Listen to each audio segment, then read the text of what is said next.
Awuna abasinga beebuuza tino ala n'abaddata eyala tuyimira naddadde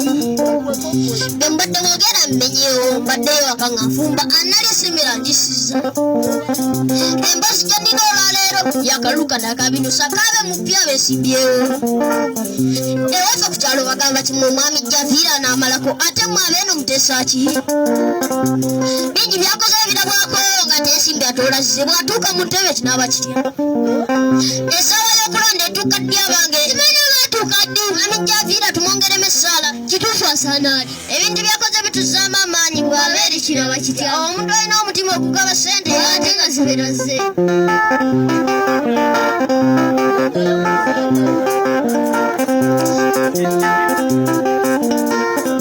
zedde emyaka gyali mito waliwo byonna byebinyamiza abantu okukulonda ne weerabira sooka ojjukirako saba obululu bye waliwo ewamu okubituukiriza mu kaseera kano obiki byolagawo naffe essaawa tulinze eri eya bokisi zibala obululu tuseeyo nakola ebyakulema n'abaganda bagira dde olugero ekiyitaagulu kimala ne kikka omutego gwe kikwate tekyetegese gavumenti sente zisaayo nege gennyini ge zituukira bwe zikwata oziteeka mu ssawo yo abantu batamuzanga musana nga bagenda okulonda n'abanyuna amangu ago otuuse ne weerabira byokoze we balesimye nnyo abatuze bateesa omulemo ku mewolofu n'abatukwetaazi essaawa y'okulonda etuuka ddi abange simanyi oba etuuka ddi mwami Javiira tumwongeremu essaala ekituufu asaanaale ebintu byakoze bituzaamu amaanyi bw'aba ekinaaba kitya omuntu alina omutima okugaba ssente ate nga zibeera ze kakyaliyo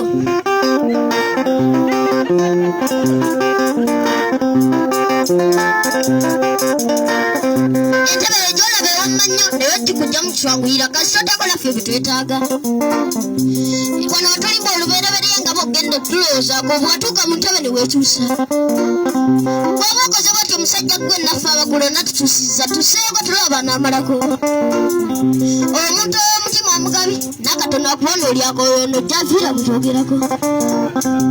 ye musajja ayina kyalinawo nga n'omutima gwagala abantu bwe tasaayo no tufiiriddwa ku ssaawa z'okulonda ezisembayo waliwo abajjano ne bonoona abawa obusukaali ne mwenywera ku 10 ogenda okubala ng'enkaaga bakyuse bagenze eri mu bunyonyi naye nga temunnonye bokisi